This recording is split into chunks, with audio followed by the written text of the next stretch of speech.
Ladies and gentlemen, you're looking at a failure. I came here this morning by bus, so you got me bang to rights there, Mark. I'm afraid Mrs. Thatcher's dictum has ruled me out of contention. Can I start, Matthew, by praising the work that you've done, from pollution control to renewable energy through to waste management, recycling. The work of the EiC has been hugely valuable, I think, to the whole environmental policy debate in the UK. As a sector, you have performed brilliantly in the last few years. Your growth has been around 4% through the recession. It's been continued strong since then. If you think that just 6% of the economy, which is what the green economy constitutes, is providing 30% of the growth in the economy, then it really is about time that government focused much more on this sector as the engine of growth. You've grown to contribute more employment as well in this country than the whole of the teaching profession, over 1 million jobs. That's quite extraordinary. And the whole green goods and services sector are absolutely fundamental to the future of the country, as well as the rest of the planet, actually. But too often, we're still having to waste time making the basic arguments in favour of the sector. You see, I think you've been a success story, but over the last 4 years, I think you've been a success in spite of, not because of, government. You won your case on land remediation relief, and there you were fighting over £1 billion that actually you shouldn't have had to have fought for. You've had to deal with a government that believes that the environment is some kind of drag on economic success, a government that believes that we have to make a choice about whether we protect our economy or protect our environment. The Chancellor, George Osborne, said as much when he addressed his party conference in 2011. He told his party, we're not going to save the planet by putting our country out of business. There you have this false choice between a strong economy and saving the planet. It's actually the opposite of what we need to hear from government. Now, the coalition has adopted as its maxim that old discredited idea that if the market is left unchecked and doesn't deliver something, then it's probably not worth delivering. And that really is just not good enough. It's not good enough for you as a sector, and actually it's not good enough for the people of Britain, because if Britain is going to succeed, we absolutely need to back your sector. I'll tell you why. If we're going to get our economy working for both the people and the planet, we need the sort of high-skilled, well-paid jobs that your industries can provide. But for a very long time, our country has worked well for a few people, not for everyday people. Opportunities are too skewed to those at the top. Too many people work hard but for little reward. And too many young people can't find a job or apprenticeships worthy of their talents. Millions of families are still caught in that most prolonged cost of living crisis that we've had for over a century. And at the same time, the threat of dangerous climate change is simply increasing. The likelihood of flooding and extreme weather is going up, air pollution getting worse with thousands dying prematurely each year. We have a natural environment in decline. So just think about what sort of message that sends to young people leaving school, looking at their prospects and wondering what sort of lives they can expect over the next 60 years or so. The promise that each generation will do better than the last is really under threat. The obligation to leave the planet in a better condition than we inherited it is actually being ignored. So we have to give the next generation hope that we can build a better economy and give them better lives. An economy where ordinary people succeed, that helps us build a more equal society, and that improves rather than degrading our environment. These are the values that my party believes in.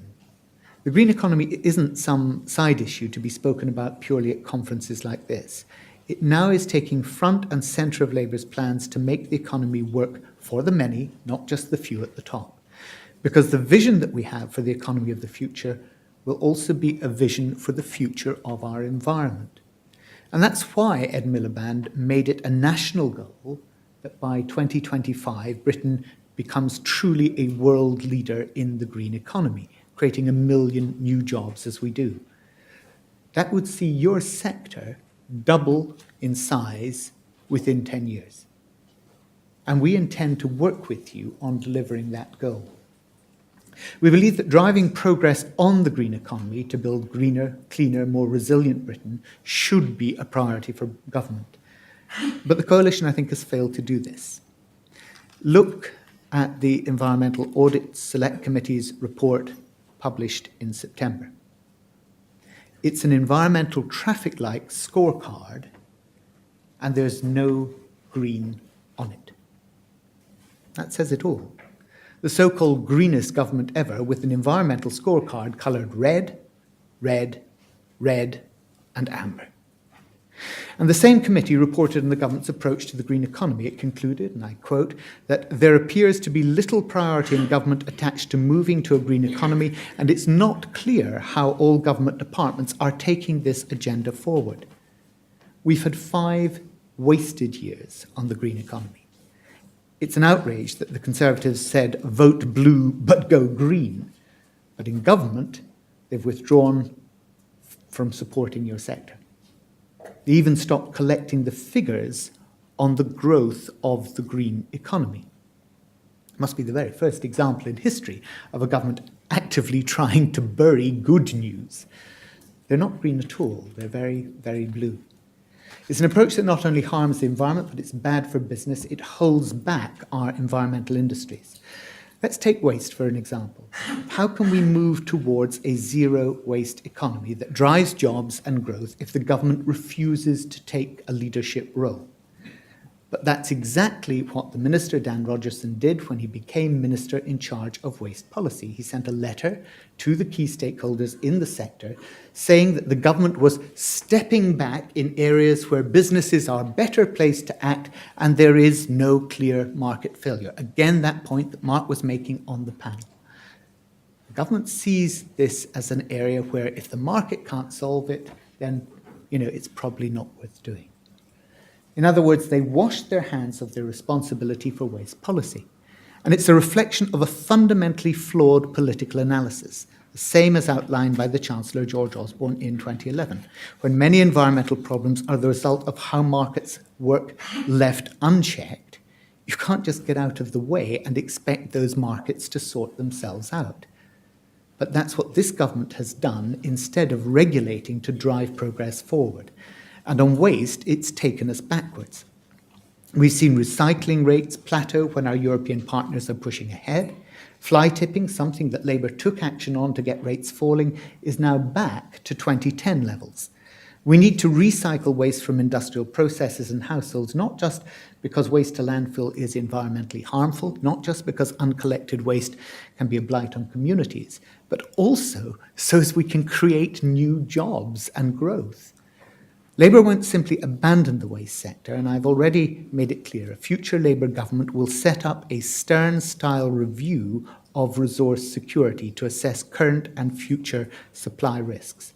We will investigate the barriers for investment into the waste and recycling industry. We will review the domestic recycling targets introduced by the Scottish and Welsh governments, where they have proved effective at mobilising investment in recycling infrastructure. Then we will adopt those measures. A resource-efficient economy is more competitive because it is more resilient to commodity price shocks. That's what we need, a resilient economy in a changing climate. Another area where the government has totally failed and where Labour will take action, of course, is air pollution. And the WHO, the World Health Organization, recently classified air pollution as one of the primary causes of cancer. Scientists have warned that poor air pollution in Britain's most polluted cities is stunting the growth of children and damaging babies' lungs in ways which will affect them for the rest of their lives.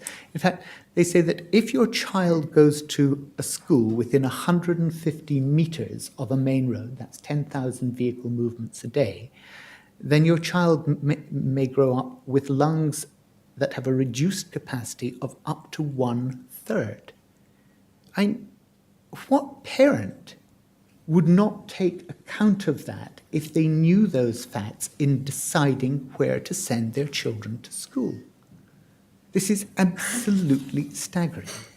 Air pollution is a key issue of environmental inequality because there are higher concentrations of pollutants affecting those people who are in the most deprived areas. We know it. We see it when from where we live and from where we come to work. Just look at the arterial roads and look at the houses on the side of them. This is an issue about equality, and it's an issue about poverty. And it is differentially affecting the poorest and most vulnerable people in our community. It's a problem crying out for government action, not least because from next year, the EU will be able to levy hundreds of millions of pounds in fines for our failure to meet the targets set for safe air quality in the UK. The government's approach to tackling air pollution has been described by the Healthy Air Campaign, which includes organisations such as the British Heart Foundation and Asthma UK, not notable politicised organisations. And they say, I quote, "It has been designed to mask the true scale of England's air quality crisis rather than make any attempt to solve it.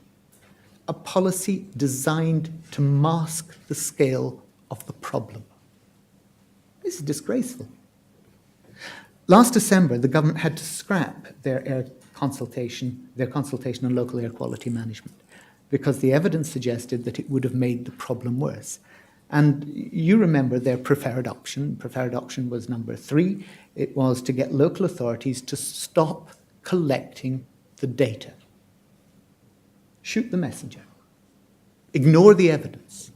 If there's no bad data out there to tell us how bad things are, then nobody can blame us for the mess. It's disgraceful. And just a couple of weeks ago, the government lost a court case brought against it in Europe. The European Court of Justice demanded that the UK take urgent action to address dangerous levels of air pollution. You may even remember that Boris Johnson had to admit that Oxford Street really was the worst street in Europe. It's a damning indictment of the government's total failure to tackle the UK's air pollution problem. And just this week, we've learnt from Public Health England that even more people may be dying prematurely because of air pollution. Originally, you'll recall that the figures that they gave were 29,000 premature deaths a year. This week, they've said that actually, if you consider all the different particulate matter, that could be as many as 60,000 premature deaths a year. We know the problem is getting worse, but this government have cut the funding for solving the problem by 2/3. They spend 10 times as much monitoring air pollution as they do trying to reduce it. Once again, it's the so-called greenest government ever washing their hands of their responsibility for tackling these environmental issues. They haven't got a strategy. It is not good enough. They did leap into action in the Localism Act, though, in 2011 to force local authorities to pay any EU fines which are levied against the UK for missing European targets on air pollution. You'll recall that. They've localised the responsibility for paying the fines without devolving the power to do anything about it. And they've failed to set out a national framework for action to tackle the problem. They don't seem to think that the government itself has any real role to play. Now, my party recognises that people simply cannot afford to move further away from areas of high pollution and shouldn't be expected to do so. We believe that everyone has the right to breathe clean air, but it's the responsibility of central government, not just the responsibility of local authorities, to tackle the causes of that pollution. And the next Labour government will deliver a national framework for low emission zones to enable local authorities to encourage cleaner, greener, less polluting vehicles to begin to tackle this problem. We'll consult with business, with NGOs and local authorities on what that framework should look like and how best to deliver it. And unlike this government, the Labour Party will devolve power, not just responsibility to local authorities who are willing to take action on air pollution. Most important, we will support and work with local authorities who wish to take action to reduce the air pollution caused by road traffic, something which this government has failed to do over the last 4 years. Many local authorities already wish to implement various forms of low emission zones in their respective geographical areas, but they've been discouraged because there is no framework. Under a Labour government, there will be. Now, as well as being a public health issue, the economic benefits from addressing the problem would give a boost to the firms who develop the greener, cleaner vehicles that we need. There's an emerging global market for less polluting vehicles, but UK businesses need a strong domestic market to give them the clout to compete in that international domain. And our plans for a national framework for low emission zones, that sort of leadership from central government, which that industry needs to generate that local domestic market.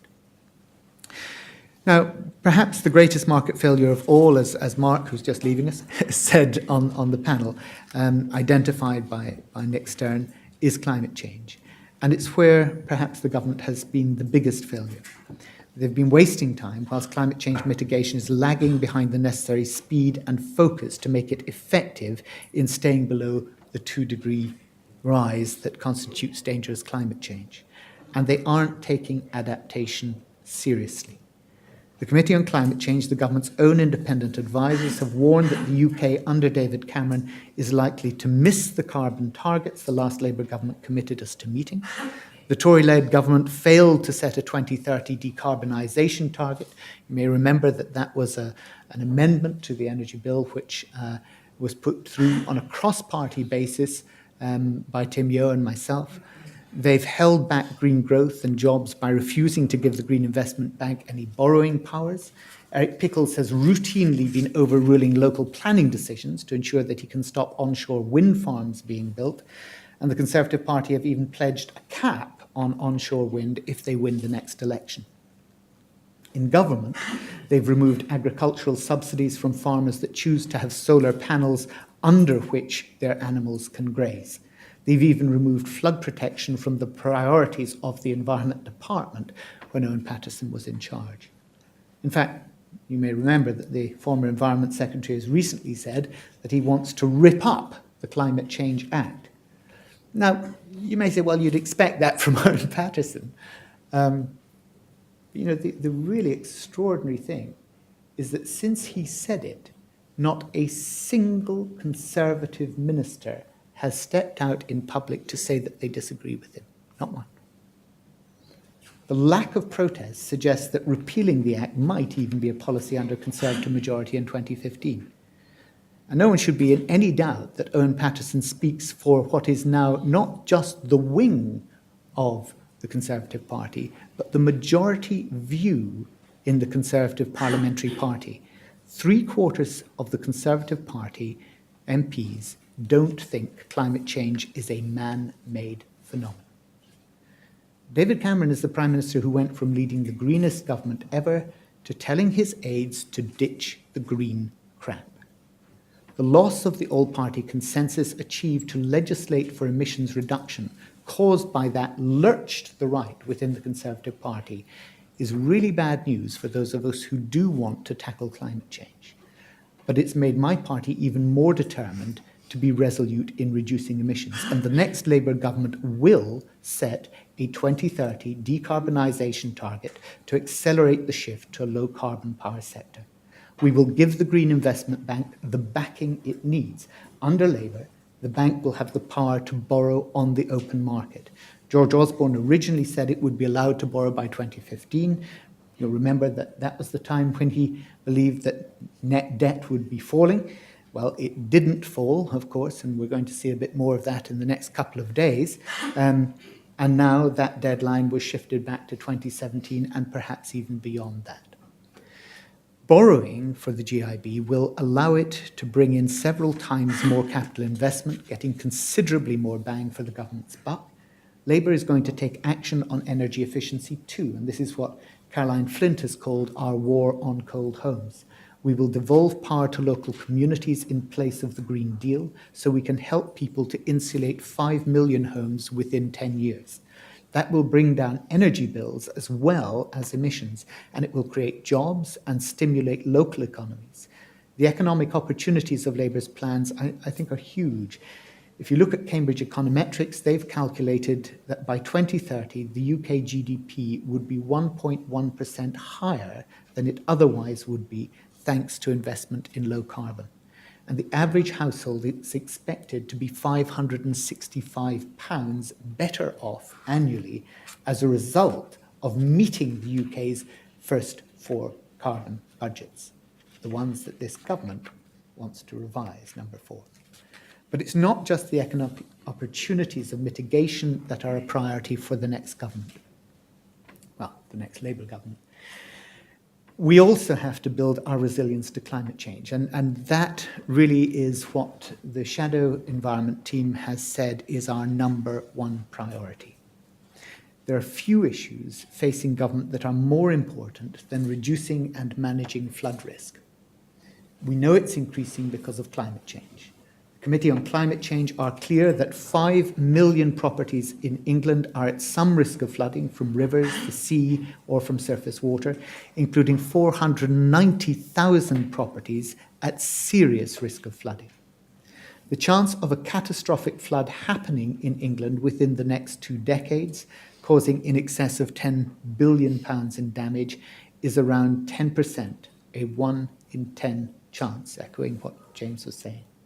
After the 2007 floods, the last Labour government commissioned the pit review. We put in place long-term investment plans and the resources necessary to deliver them. But this government took us backwards, failing to take the threat of climate change seriously. The former Secretary of State, well known for his views on the subject, preferring his own prejudices to the opinion of 97% of the world's scientists, he refused to have briefings from his own departmental scientific advisors on climate change and refused to take the threat of climate change seriously. After all, the Prime Minister would have been more than aware that he was putting a well-known climate change denier in charge of the department responsible for flooding. But he got there nonetheless. And as a result, the government made the wrong choices driven by short-term thinking and flawed ideology. The Committee of Climate Change has been very clear. The current level of government support for managing flood will result in an increase of 80,000 properties at serious risk over the next 5 years alone. That's 80,000 properties at serious risk of flooding by 2020. Tomorrow, the Chancellor will present his autumn statement to the House, and we've had trails of that over the weekend and today. And we've already seen a leaked document reported in the Sunday Mirror that suggests that the Chancellor has a £500 million black hole in the capital investment he has announced through to 2021. That's the 6-year term, unusual to do a 6-year term of investment programme, but that announcement through to 2021 is short by £500 million for flood defences.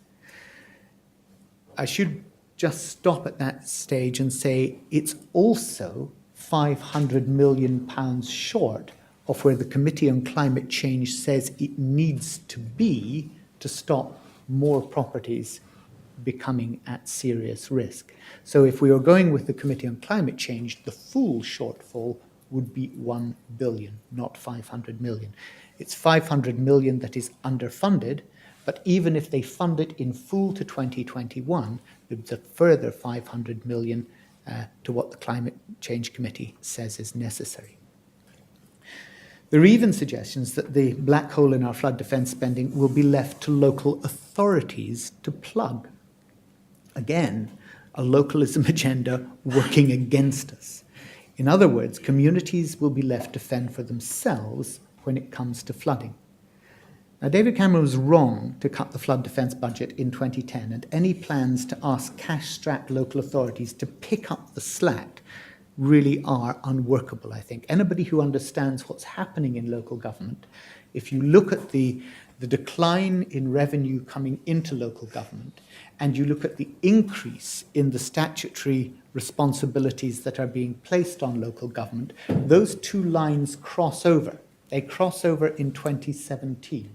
And at that point, the revenue going into local government no longer can cope with the statutory responsibilities that it has been forced to accept from central government. Local government is in crisis, and the idea that it can simply step into the breach and fill the black hole that is required for flood defences is a complete nonsense. Such plans would be especially hard for our most deprived communities, of course, who disproportionately are affected, again, by high levels of flood risk. That's why I say this is an issue of equality and poverty as well. And one has to see that, certainly from my party's perspective, that's why we focus on that. The most deprived communities have tended to have the biggest cuts to local authority budgets as well.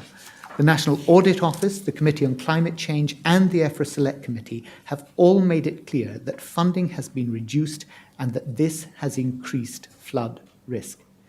And now we've had over 4 years of attempts to spin the numbers, followed by an abdication of ultimate responsibility.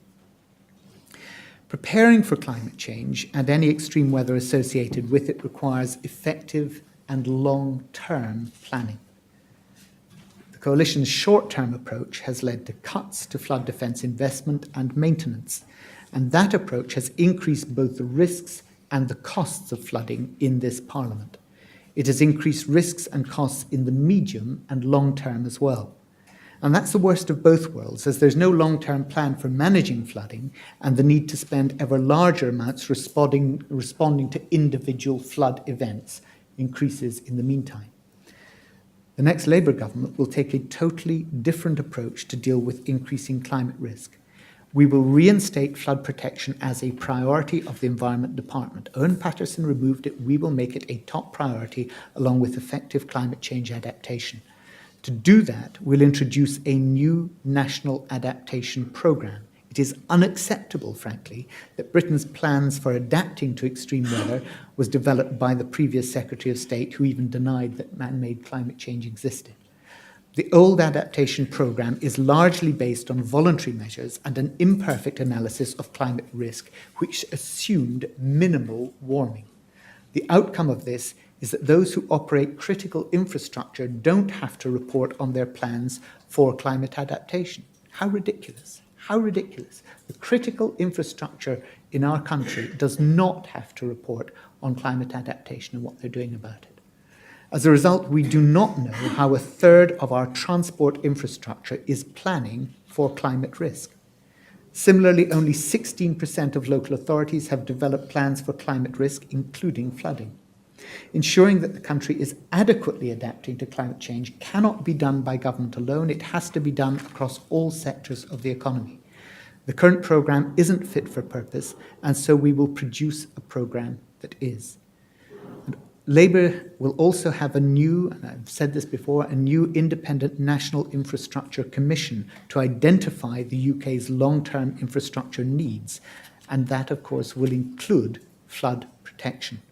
It will be answerable to Parliament to assist them in holding the government to account for meeting the needs and priorities that it identifies. This means the next Labour government's flood defence spending plans will be set out in a 25 to 30-year context, giving homes and businesses in at-risk areas the certainty that they need to plan. That's the kind of time period that we need policy making to be based on. That's the sort of long-termism that I believe environmental industries depend on. Flood defence spending set out over 25 to 30 years.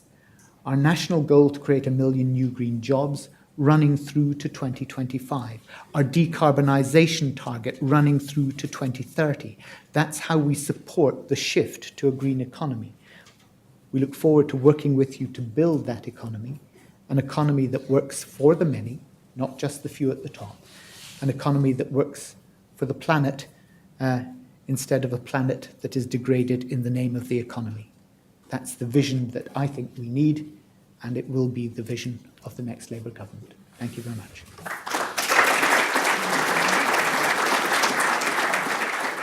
Anyone wish to quiz Barry on Labour's strategy on any of these issues? You must have covered it very comprehensively. The lady just there we go. Lynn Seeley Parsons Brinkerhoff.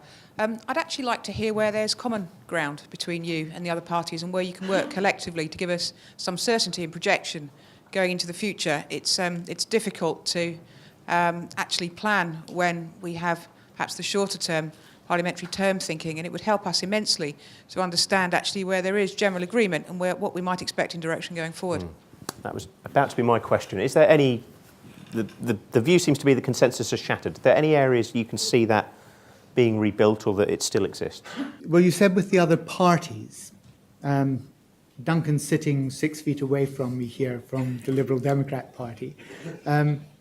If Duncan and I were setting out our manifestos and in that negotiating room, I think Duncan and I could come to a great deal of agreement. We'll have to see what the electorate decide and whether Duncan and I end up in that room together or not.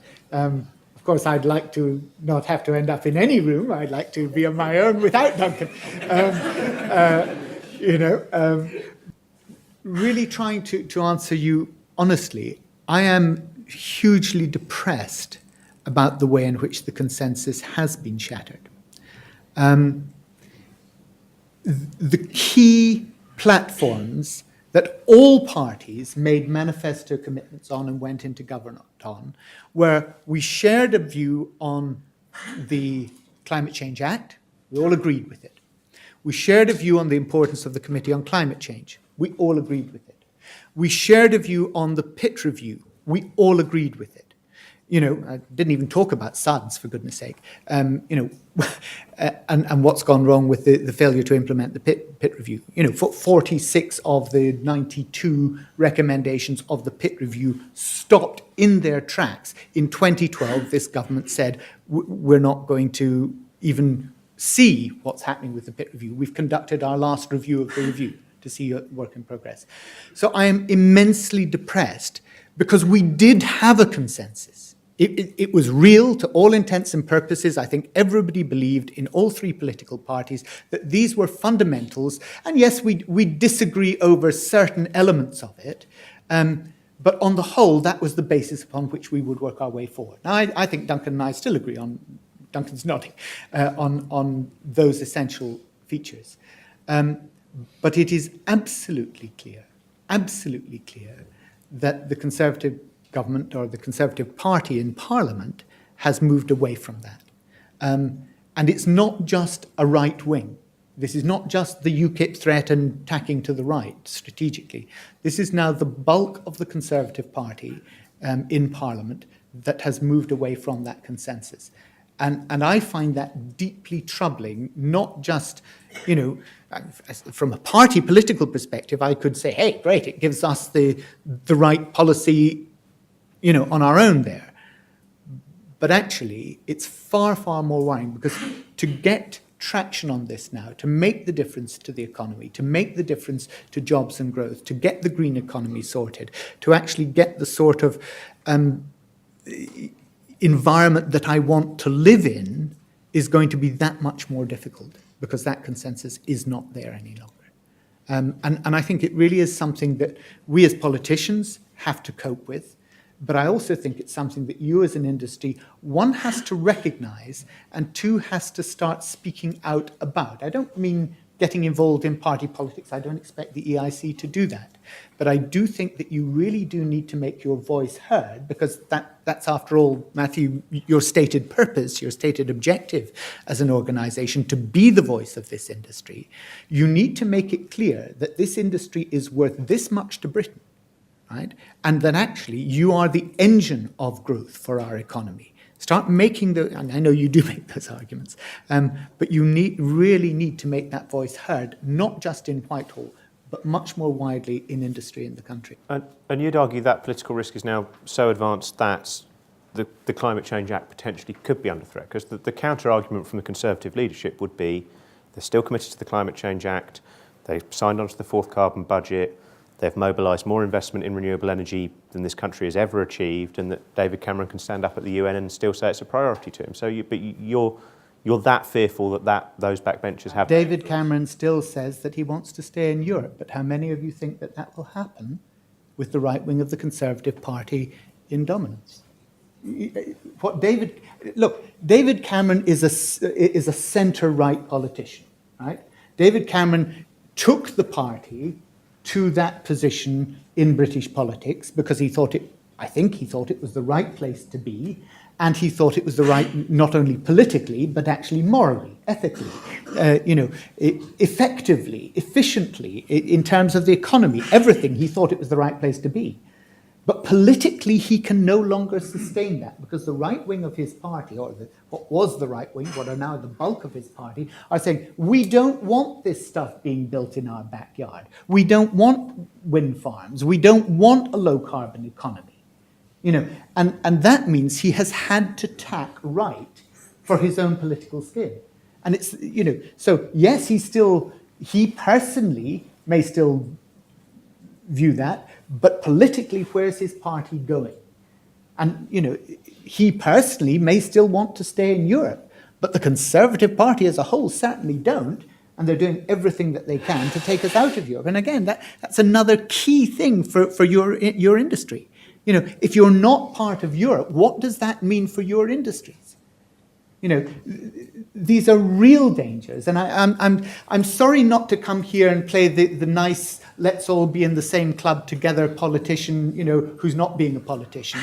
And I'm not trying to say this. I know, how do I say, I'm not trying to say this in a party political sense. Of course it is party political, but I'm saying it because I actually believe it. I'm not saying it just because I think this is what somebody in my position ought to say. I'm saying it because I'm worried about it. Just to try and lead from an industry that plans in 5 years or 10 years or 16 years if you're trying to build a nuclear power station and want planning permission. You are, in one sense, in one of your policies in the Labour Party, advocating long-term planning. You're proposing the Infrastructure Commission, which I've worked on with Ed. That's advocating 30-year-plus time span.